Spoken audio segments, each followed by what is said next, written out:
وكل محدثات بدعة وكل بدعة في النار فأعوذ بالله من الشيطان الرجيم بسم الله الرحمن الرحيم قل يا أيها الناس إني رسول الله إليكم جميعا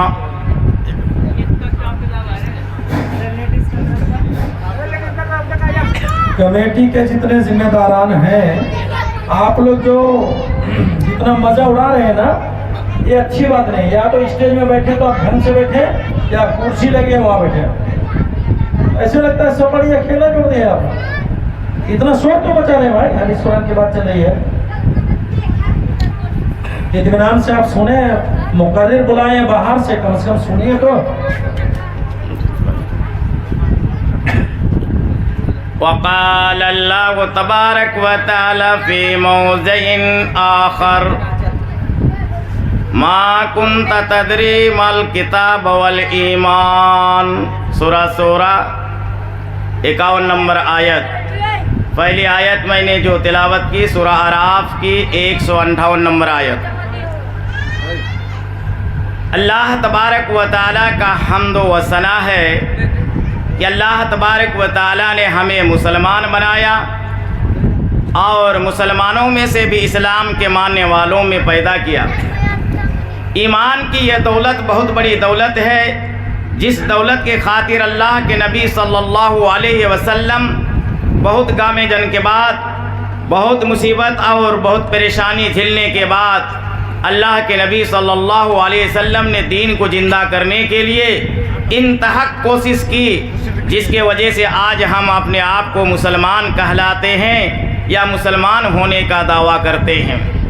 اللہ تبارک و تعالیٰ اس دنیا کے اندر انسان کی رشد و ہدایت کے لیے کامیابی و کامرانی کا راستہ دکھانے کے لیے اللہ تبارک و تعالیٰ ایک کے بعد دیگر پیغمبران رسول کو اللہ تبارک و تعالیٰ اس سنگلاخ سرزمین کے اندر بھیجا. ان نبیوں اور رسولوں میں سے بھی ہمارے آخری نبی آقا مولا تاجدار مدنی احمد مجتبیٰ محمد مصطفیٰ صلی اللہ علیہ وسلم ہیں جو اللہ کے نبی صلی اللہ علیہ وسلم آ کر دنیا والوں کو رشد و ہدایت کا راستہ دکھا کر کامیابی و کامرانی کا راستہ دکھا کر اس دنیا فانی سے دنیا بقا کی طرف رحلت کر گئے. ان میں ہزاروں ہزار درود و کاملہ نازل اللہم صلی علیہ اللہم بارک علیہ. میرے محترم بزرگاں اور دوستو، جو آیت شریفہ سورہ اعراف کی 158 نمبر آیت کو میں نے تلاوت کی ہے، اس آیت کے اندر اللہ تبارک و تعالیٰ نے اللہ کے نبی صلی اللہ علیہ وسلم کو کہہ رہا ہے، اے نبی کہہ دیجئے میں دنیا کے سارے دنیا کے لوگوں کے لیے رسول بنا کر اللہ تبارک و تعالیٰ نے بھیجا. دوسری آیت کے اندر اللہ تبارک و تعالیٰ نے ارشاد فرمایا سورہ شورى کی جو 51 نمبر آیت ہے، اس کے اندر اللہ تبارک و تعالیٰ نے فرمایا ما کنت تدری ما الکتاب والایمان. اللہ کے نبی صلی اللہ علیہ وسلم نہ کتاب کے بارے میں جانتے تھے اور نہ ایمان کے بارے میں معلومات اللہ کے نبی صلی اللہ علیہ وسلم کو تھی. یعنی اللہ کے نبی صلی اللہ علیہ وسلم چھوٹے بچپن میں جو اللہ کے نبی صلی اللہ علیہ وسلم نے جو اپنا عمل یا کردار یا اپنا زندگی دکھایا ہے، اس ٹائم کی بات اس آیت کے اندر لکھا ہے، یا اس بات کو اللہ تبارک و تعالیٰ نے قرآن کے اندر نقشہ کھینچا ہے کہ ایمان یعنی نبی ہونے کے بعد 40 سال کی زندگی کے بعد اللہ کے نبی کو نبوت ملی، اور نبوت ملنے کے بعد اللہ کے نبی صلی اللہ علیہ وسلم نے دین کو پرچار کیا ہے، اور ان کی اخلاق، ان کی جو ہے ویوہار، ان کی جو ہے اپنا کیا کہتے ہیں چلنے پھرنے کا جو طریقہ عمل ہوتا ہے، اللہ کے نبی صلی اللہ علیہ وسلم بچپن ہی سے کیسے تھے اس کی سوانح حیات یا محمد صلی اللہ علیہ وسلم کی سیرت کے بارے میں اللہ کے نبی صلی اللہ علیہ وسلم کی سوانح حیات ان کی زندگی کے اندر نبی کریم صلی اللہ علیہ وسلم کیسے چلتے تھے، کیسے کھانا کھاتے تھے، کیسے لوگوں کے ساتھ گفتگو کرتے تھے، کیسے اللہ کے نبی صلی اللہ علیہ وسلم تجارت کرتے تھے، کیسے اللہ کے نبی صلی اللہ علیہ وسلم کپڑا پہنتے تھے، اللہ کے نبی صلی اللہ علیہ وسلم کیسے کھانا کھاتے تھے، اللہ کے نبی صلی اللہ علیہ وسلم کیسے بیٹھتے تھے، اللہ کے نبی صلی اللہ علیہ وسلم کیسے اٹھتے تھے، ساری چیزوں کو اللہ تبارک و تعالیٰ نے محفوظ رکھا ہے اور بتایا ہے۔ میرے محترم بزرگاں اور دوستو، اللہ تبارک و تعالیٰ نے کہا، یعنی قرآن کے اندر اللہ تبارک و تعالیٰ نے ارشاد فرمایا، قُلْ يَا أَيُّهَا النَّاسِ إِنِّي رَسُولُ اللَّهِ إِلَيْكُمْ جَمِيعًا، اے دنیا کے لوگوں سنو لو، اللہ تبارک و تعالیٰ نے ہمیں دنیا کے اندر جو ہے نبی بنا کر بھیجا ہے، اور اللہ کے نبی صلی اللہ علیہ وسلم جس وقت پیدا ہوئے تھے، جس وقت اللہ کے نبی صلی اللہ علیہ وسلم کی ولادت ہوئی تھی، یعنی ایران کے آتش کدہ جو آگ جلنے والی تھی، ہزاروں سالوں سے جلتی تھی، وہ آگ نبی پیدا ہونے کے بعد ایران کا وہ آگ ایک ہی مرتبہ میں بجھ گیا، ختم ہو گیا۔ نبی صلی اللہ علیہ وسلم دنیا میں ایسے روشن ستارے کی طرح لے کر کے اللہ کے نبی آئے تھے، اور آنے کے بعد اللہ کے نبی صلی اللہ علیہ وسلم نے دنیا والوں کو ایسا چیز دکھایا اور ایسا تعلیم دے کر کے گیا جو ابھی تک زندگی کے اندر جو انسان نبی کی طریقے، نبی کی اخلاق کے اندر جو نہیں چلے گا، اللہ کے نبی صلی اللہ علیہ وسلم نے فرمایا جو چیز ہم کو مان کر نہیں چلے گا گویا کہ اللہ کو نہیں مانا۔ اب اللہ کے نبی صلی اللہ علیہ وسلم کی پیدائش ہوئی تو اللہ تبارک و تعالیٰ نے ماں باپ کے اوپر ذمہ داری نہیں دی، پالنے کا، پوسنے کا، دیکھنے کا، اٹھانے کا، کھلانے کا، پلانے کا۔ اللہ تبارک و تعالیٰ نے خود اللہ کے نبی صلی اللہ علیہ وسلم کو لے لیا۔ کہتے ہیں کہ اللہ کے نبی پیٹ میں تھے، عبداللہ اس کا باپ تھا، یعنی نبی پیدا ہونے سے آگے ہی اللہ تبارک و تعالیٰ نے عبداللہ کو اٹھا لیا۔ دنیا میں جب آنے کے بعد جب اللہ کے نبی نے آنکھ کھولا، آمنہ اس کی ماں کو اللہ تبارک و تعالیٰ نے اٹھا لیا۔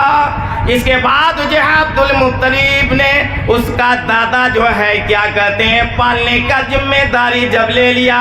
کچھ دن کے بعد یہ اللہ تبارک و تعالیٰ نے عبد المطلب کو یعنی ابو طالب کو، عبد المطلب کو بھی اللہ تبارک و تعالیٰ نے بلا لیا، یعنی کسی پہ وہ نہیں رکھا تاکہ دنیا کا یہ لوگ نہ سمجھے کہ اس کا دادا نے، اس کا چچا نے، اس کی ماں نے، اس کے باپ نے اللہ کے نبی کو پالن کیا ہے، یعنی بڑا کیا ہے، کھلایا ہے، پلایا ہے۔ اللہ تبارک و تعالیٰ نے یہ ذمے جو اپنے اوپر لے لیا۔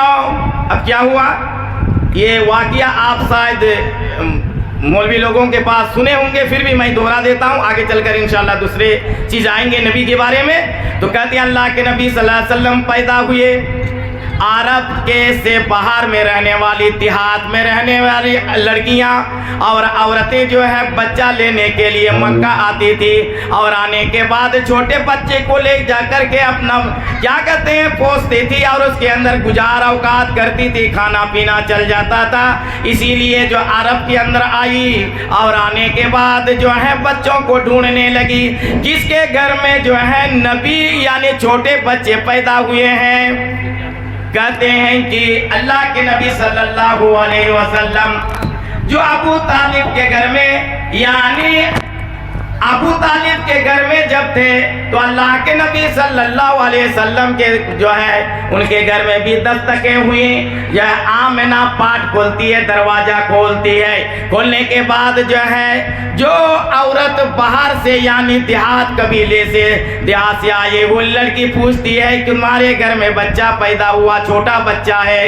کہتی ہے ہاں ہمارے گھر میں چھوٹا بچہ ہے، میں دودھ پلانے کے لیے تمہارے بچے کو اور اس میں کچھ لینے کے لیے آئے ہیں۔ اس کا باپ کیا کام کرتا ہے؟ جیسے ہی وہ لڑکی نے کہا اس کا باپ کیا کام کرتا ہے، آمنہ کی آنکھوں پر آنسو آ جاتی ہے۔ اس کے بعد جو ہے جواب دیتی ہے اس کا باپ یہ بچہ پیدا ہونے سے پہلے ہی دنیا سے اللہ تبارک و تعالیٰ نے اٹھا لیا۔ اس کے بعد وہ لڑکی جو بچہ لینے کے لیے آئی تھی دیہات سے، وہ لڑکی وہی چوکٹ سے دروازے سے واپس ہو جاتی ہے۔ پھر دوسرے لڑکی آتی ہے، پھر جو ہے یہی سوال کرتی ہے،